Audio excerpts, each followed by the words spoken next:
Christian Jessa. Kanila ka mo nalubini pag-ipin sa bukos na way pagkabadbad sa inyong gugma tubangan sa simbahan. Karon nagapasalig ako karon kadinyo sa mga pag-ampo sa atong katilingban aron ang Dios mubukbo sa iyang dagang panalangin ug motabang kadinyo diha sa pagtuman sa mga katungdanan sa kaminyoon. Ug kamo mga maninoy, mga maninay, hangyoon ko kamo sa pagtabang kanila pinagi sa inyong mga pag-aampo o pagdawat kanila nga bagong kinasal diya sa itong Kristohanong katilingban. Kamo, Jess o Christian, hangyoon ko kamo karon sa pagtubag sa tinuuray nining musunod ng mga pangutana.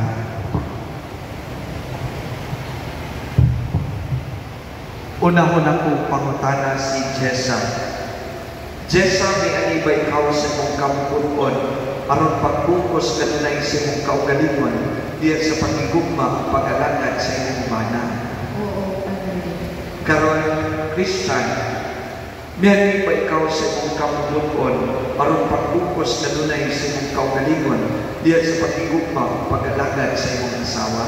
Oo, Padre. Karon tumanon ba ninyo ang pag-agak sa mga anak na ihatag ka ninyo sa Diyos para maimong silang mga buutan mga maayong Kristiyanos? Oo, Padre. Oo, Padre. Saglit buot ka mo magminyo, paguditay mo sa inyong tuong kamot o ipahayag ang inyong tuyo at ubangan sa Diyos o sa iyang simbahan. You look at each other, you face each other.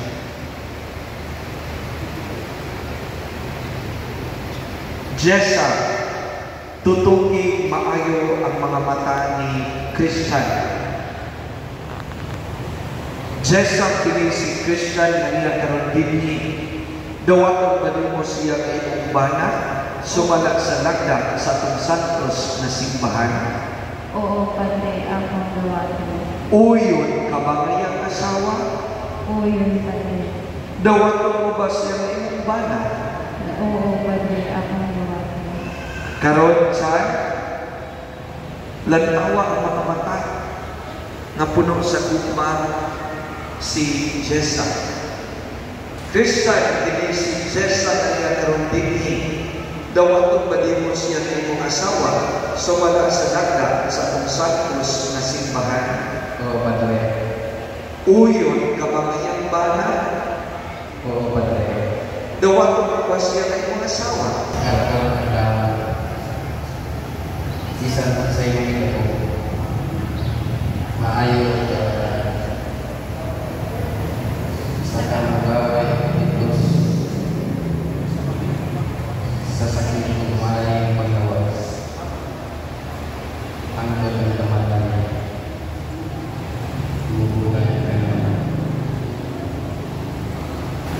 O gako sa kamot sa simbahan, sinagsiyan sa tanan na karon dinhi nagalikon og nanalangin sa bungkos sa kaminyoon inyong karagihimo sa ngalan sa Ama, sa Anak, sa Espiritu Santo.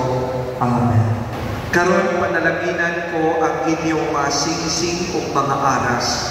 Panalangin ang Ginoo inyong mga alagad nga si Christian ug Jessa aron makabaton sila sa kinahanglanon sa kinabuhi nga mao gilakway ining mga aras aron ta ilang kining gabiton alang sa pagkampot sa kinabuhing dayon pinagi ni Kristo ang Ginoo. O panalangin ang Ginoo kining mga singsing aron si Jessa o Christian magpuyong kanunay diyan sa pagtugma sa usag-usa pagbinutan nga way pagubad pinaagi ni Kristo ang Ginoo. Isulot ko yung sinising, timaan sa akong pagigulungan, pagbuno ka naman, sa ngalan sa Ama, sa Anak, o sa Espiritu Santo. Amen. Ako nag-aalala nito ng inyong mga aras pasalit na ng pagmana sa kalooban ko halang sa inyong sa ngalan sa Ama, sa Anak, o sa Espiritu Santo. Bug-ako ka ng luwa. Ayaw gamita ang inyong kamot, ha? sa pagpasipala o pagpasakit, gamita kini sa pagigugma, pagkapuhap o pagpadayag sa pagpalangga. Unya, dyan ang imong saad sa arasa, ang imong income, ang imong mga bunga sa imong sakripisyo, ang purpose din anak, number one purpose, ibuhi sa pamilya. Oo. Karon atubang mo sa mga tao.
Okay, ready?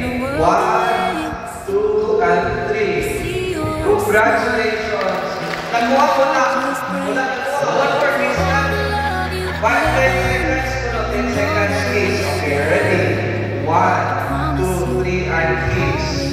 Ato sila